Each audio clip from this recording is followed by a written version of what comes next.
Good morning students. Design of steel structure में हम जो लास्ट लेक्चर में हमने कंप्लीट किया था वो था design of lacing member. According to design of lacing member we have a problem and the problem is design a built up column 10 metre long to carry factor load of 1080 kilonewton. The column is restrained in position but not in direction at both ends.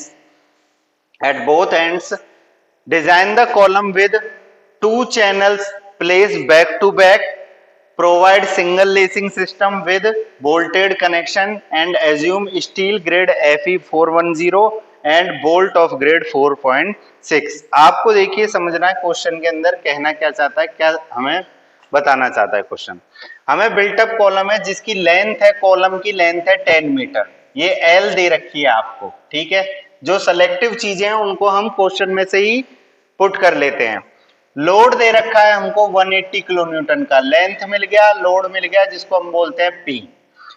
Column is restrained in position but not in direction at the both ends. इसका क्या मतलब है? इसका मतलब ये है कि जो हमारी इफेक्टिव लेंथ होने वाली है, इफेक्टिव लेंथ मतलब जो हम KL upon R slenderness ratio निकालते हैं, तो हम इफेक्टिव लेंथ जो लेंगे वो कितनी लेंगे, तो वो हमारे इस पे डिपेंड करती है कि कॉलम के कनेक्शन किस तरीके के हैं। तो ये क्या कह रहा है कि not in restrained in position, दोनों एंड्स पोजीशन है, रिस्ट्रेन्ड है, और not in direction in both end, directions में रिस्ट्रेन्ड नहीं है। Design the column with two channel place back to back. दो चैनल सिस्टम यूज करने हैं हमें, और दोनों चैनल सिस्टम कैसे प्लेस करने हैं ये इंपॉर्टेंट चीजें हैं। देखो जो मैं मार्क कर रहा हूं, बैक टू बैक प्लेस करने हैं, ये इंपॉर्टेंट चीज है, ये हमारी इंपॉर्टेंट चीज है। फॉर्मूला डिपेंड करेगा यहीं पर कि आपके बैक टू बैक है या फेस टू फेस है। प्रोवाइड सिंगल लेसिंग सिस्टम, ये भी इंपॉर्टेंट है कि जो हमारा सिंगल लेसिंग है, डबल लेसिंग है, मैंने दोनों बताए थे आपको, उसके लिए भी फॉर्मूला डिपेंड करता है। जब हम क्लियर स्पान बिटवीन चैनल्स निकालते हैं, D+2G और D-2G, वो किस पे डिपेंड करता है? Back to back, face to face पे, और इस पे भी। With bolted connection, bolted connection use में लेना है। स्टील की ग्रेड दे रखी है Fe 410, मतलब FUB की वैल्यू यहां से आ जाएगी, और बोल्ट की ग्रेड दे रखी है 4.6, तो यहां से भी हम FUB और Fy की वैल्यू फाइंड आउट कर सकते हैं। अब चलते हैं हम अपने डिजाइन प्रोसेस पे कि हमें क्या क्या स्टेप फॉलो करनी है। हमने जो अभी तक देखा था हम उसी के अकॉर्डिंग चलेंगे। हमने जैसा लास्ट लेक्चर्स में डिजाइन प्रोसेस पढ़ा है, एक एक स्टेप को फॉलो करते चलेंगे। So the first step to design a lacing member built up column, first of all we design the column, and second then we design the lacing member. First of all we design the column. So here you can see the first work is done by us is to return the values which are given in question. क्या क्या दे रखा है हमें question में? हमें length दे रखी थी 10 metre, length दे रखी थी 10 मीटर। हम इसको क्या करते हैं, mm में कन्वर्ट कर लेते हैं। तो 1 मीटर में कितने mm होते हैं? 1000, तो 10 में कितने हो जाएंगे? 10,000 लेंथ दे रखी थी। और हमें क्या दे रखा था? लेंथ के अलावा लोड दे रखा था। लोड था हमारा P = 1080 किलो न्यूटन। अब ये किलो न्यूटन है तो इसको किलो न्यूटन को भी किस में कन्वर्ट करना पड़ेगा? न्यूटन में। तो क्या करेंगे? 10⁻³ 1080 इंटू 10⁻³ न्यूटन, क्योंकि न्यूटन पर mm में हमें देख लेंगे, फिर एक ही यूनिट कैरी करनी है, चाहे आप किलो न्यूटन करो चाहे न्यूटन करो। अगर मीटर में है तो किलो न्यूटन लेना है, mm में है तो न्यूटन लेना है। उसके बाद हमें निकालना है KL। KL क्या होता है? Effective length. इफेक्टिव लेंथ जिसको हम किससे लिखते हैं? इसको हम डिनोट करते हैं किससे? KL से। और KL हमारा क्या होगा? हमने अभी क्वेश्चन में देखा था कि दोनों एंड रिस्ट्रेन्ड है, किसके? रोटेशन के, और फ्री है डायरेक्शन के। तो वो हमारा किसको शो करता है? वो हमारा शो करता है कि कॉलम के दोनों एंड जो कॉलम है वो दोनों ही सिरे कैसे हैं? हिंज। हिंज है तो जो हमारी ओरिजिनल लेंथ है वही हमारी KL होगी हिंज सपोर्ट के लिए, तो KL हमारी कितनी हो जाएगी, वही 10,000 mm। KL की वैल्यू हो जाएगी 10,000 mm, ठीक है। उसके बाद हमें देखना है FU ultimate stress. Ultimate stress क्या होगा, FU हमें दे रखा था, FE 410 ग्रेड का स्टील है, तो FU हमारा कितना हो जाएगा 410 न्यूटन पर mm स्क्वायर, ठीक है। उसके बाद FY हमें जब 4.6 ग्रेड दे रखी है, FY अगर क्वेश्चन में नहीं गिवन हो तो आपको FY एज्यूम कर लेना है कितना, 250। FY जब क्वेश्चन में ना हो तो आपको 250 एज्यूम करना है। और FU भी हमारे पास कितना हो जाएगा, बोल्ट की ग्रेड 4.6 दे रखी थी, तो कितना हो जाएगा 400 MPa। तो ये सारी जो वैल्यूज मैंने लिखी हैं ये सारी क्वेश्चन में गिवन थी। अब हम चलते हैं, हमें सबसे पहले क्या करना है, हमें कॉलम की डिजाइन देखनी है। तो सबसे पहले हम किसकी डिजाइन देखेंगे, कॉलम की डिजाइन देखेंगे। तो देखिए सबसे पहले हम करेंगे डिजाइन ऑफ कॉलम। कॉलम के लिए देखेंगे पहले एंगल सेक्शन जो हमें यूज करने हैं, चैनल सेक्शन, और उसके बाद देखेंगे हम किस पे, लेसिंग पे। तो पहला स्टेप जो हमारा होता था वो हमारा क्या होता था, assume the value of FCD। Design compressive stress की वैल्यू हमें क्या करनी है, एज्यूम करनी है। और वो मैंने आपको बताई थी कि बिल्टअप कॉलम के लिए जो वैल्यू एज्यूम करते हैं वो हम कितनी करते हैं, 125 से कहां तक करते हैं, हम करते हैं 125 से 185 तक। तो 185 तक करते हैं 125 से, तो मैं एज्यूम कर लेता हूं FCD इक्वल टू 150 एज्यूम कर लेता हूं। 150 मैंने एज्यूम कर ली FCD की वैल्यू। FCD की जो यूनिट होती है वो क्या होती है, वो होती है न्यूटन पर mm स्क्वायर। ये एज्यूम्ड वैल्यू है FCD की।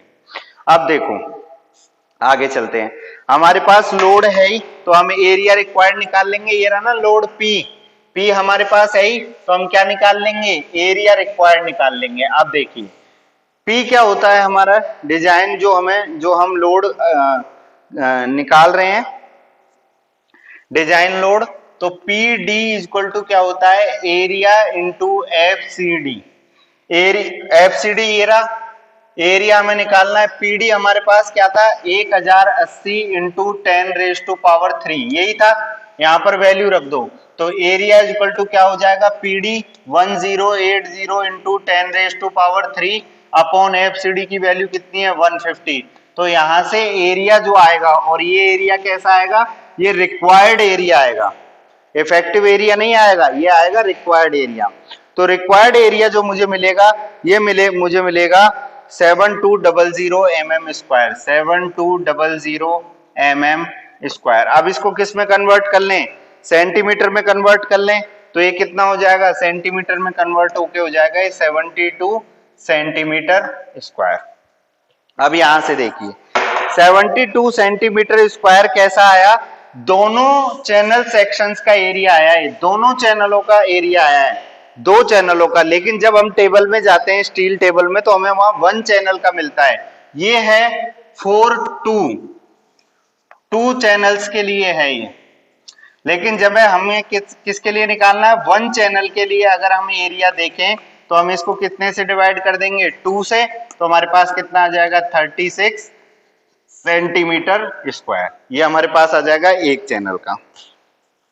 अब देखिए, अब हमें इसके अंदर चैनल सेक्शन का सिलेक्शन करना है। तो सिलेक्शन के लिए हमने बताया था आपको कि फर्स्ट प्रेफरेंस जो हम देते हैं वो हम देते हैं ISMC सेक्शन को। ISMC सेक्शन को देते हैं, तो यहां लिख देंगे हम first preference will be given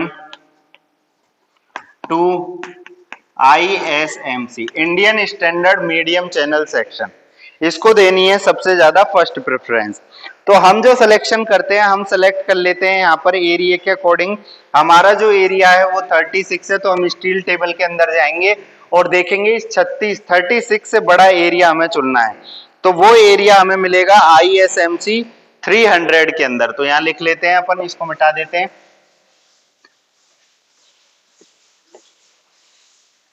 हम यहाँ पर सेलेक्ट कर लेते हैं ISMC 300।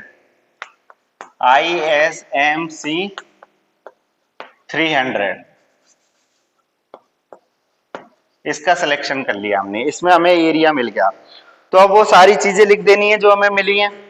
एरिया, इफेक्टिव एरिया जो हमें मिलेगा, इफेक्टिव एरिया AE जो हमें मिलेगा वो क्या मिलेगा, एक चैनल सेक्शन के लिए आपको टेबल में दे रखा है 45.64 सेंटीमीटर स्क्वायर, मल्टीप्लाई बाय 2 कर देंगे। 2 करेंगे तो हमें कितना मिलेगा, ये हमें मिलेगा 9128 सेंटीमीटर स्क्वायर, 91.28 सेंटीमीटर स्क्वायर। इस सेंटीमीटर स्क्वायर को किस में कर लेंगे, कन्वर्ट mm में, तो 9128 mm स्क्वायर, ये हमें मिल जाएगा इफेक्टिव एरिया। इफेक्टिव एरिया के बाद हमें जो वैल्यू दे रखी है इसके अलावा सारी, कहां से, स्टील टेबल में। स्टील टेबल को यूज में लेना है आपको। स्टील टेबल में चैनल सेक्शन के अंदर जाना है ISMC 300 और उसके लिए सारी वैल्यूज दी हुई है टेबल में, उन सारी वैल्यूज को यहां पर लिख लेना है। तो देखिए एरिया आ गया CYY 23.6 सेंटीमीटर स्क्वायर, ये आ जाएगा, सॉरी 23.6 mm। अब मैं डायरेक्ट mm में कन्वर्ट करके वैल्यू पुट कर रहा हूं। RXX की वैल्यू है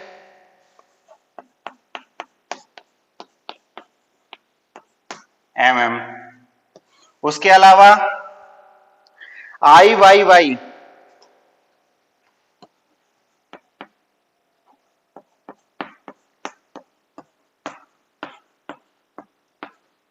ये है 6362.6 mm। अच्छा ये सेंटीमीटर में है, तो इसको mm में करेंगे तो क्या करेंगे, 10 की पावर 4 से मल्टीप्लाई कर देंगे, इंटू 10⁴ mm की पावर 4। फिर लिखेंगे IXX।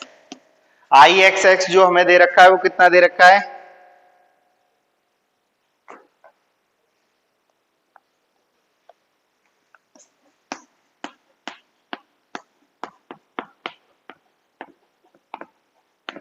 सॉरी ये हमें जो दे रखा है, ये गलत लिख दिया, ये हमें दे रखा है IYY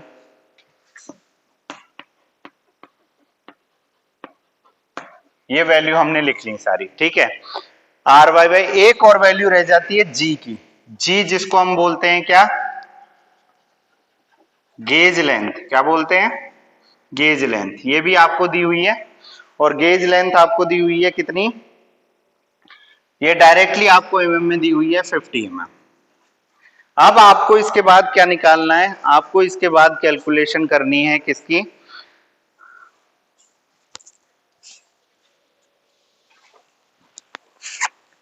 बकलिंग क्लास की। तो मैंने आपको बताया था कि बिल्टअप सेक्शन के लिए हमेशा कौन सी क्लास लेते हैं, C।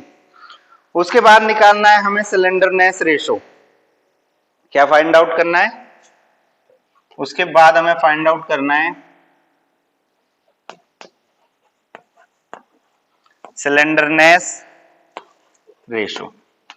सिलेंडरनेस रेशो मैंने आपको बताया था लैम्बडा इक्वल टू होता है KL/RXX मल्टीप्लाई बाय 1.05। ये मैंने आपको बताया था जब डिजाइन प्रोसेस हम देख रहे थे। 1.05 क्यों लिया, क्योंकि लेसिंग के अंदर जब हम कॉलम डिजाइन करते हैं तो 5% एक्स्ट्रा लेके चलते हैं। कितना परसेंट, 5% एक्स्ट्रा लेके चलते हैं।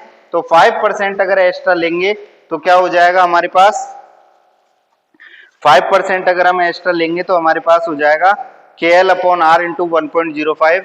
और ये XX ही क्यों लिया, क्योंकि कोई भी कॉलम हमेशा जो बकल करता है वो कौन से सेक्शन पे करता है, XX पे करता है, ठीक है। तो यहां से वैल्यू पुट कर देंगे। KL की वैल्यू क्या थी हमारे पास, 10,000 आर एक्स की वैल्यू क्या है हमारे पास 118.1 इंटू 1.05। तो यहां से हमारे पास जो लैम्बडा की वैल्यू आएगी सिलेंडरनेस रेशो की, वो वैल्यू आ जाएगी 88.90। क्या आ जाएगी 88.90। अब हमें क्या करना है, इसके बाद सिलेंडरनेस रेशो की टेबल में जाना है, जो आपको स्टील कोड में टेबल नंबर 9C दे रखी है। सी क्लास के लिए आपको वैल्यू दे रखी है सिलेंडरनेस रेशो की, और वहां से हमें इंटरपोलेशन करके एफसीडी की वैल्यू कैलकुलेट करनी है। तो देखिए लैम्बडा, और यहां लिख लेता हूं मैं एफसीडी। लैम्बडा आ रहा है हमारा 88.90, मतलब ये 80 और 90 के बीच में आ रहा है। 80 के लिए वैल्यू देख लेंगे एफसीडी की। 80 के लिए जो एफसीडी की वैल्यू है वो है 136 और ये है 121। ठीक है, अब हमें क्या करना है, इसका इंटरपोलेशन करना है। इंटरपोलेशन करके हमें क्या निकालनी है, वैल्यू फाइंड आउट करनी है एफसीडी की करेक्ट 88.90 के लिए। तो इंटरपोलेशन हम किस तरीके से करते हैं, जो हायर वैल्यू होती है उसको लिख लेते हैं 136 माइनस ये 88.90, 80 से कितना ज्यादा है 8.90 अपॉन इनका डिफरेंस कितना है 10 का ब्रैकेट। किसके लिए वैल्यू निकालनी है, हमें वैल्यू निकालनी है इन दोनों के बीच में। तो 136 माइनस 121। अब देखो इसको तो बोलते हैं हम x y a और यहां लिख देता हूं b। तो आपको इंटरपोलेशन का जो फॉर्मूला याद रखना है वो करना है x minus bracket b minus a upon sorry lambda की जो वैल्यू निकालनी है वो माइनस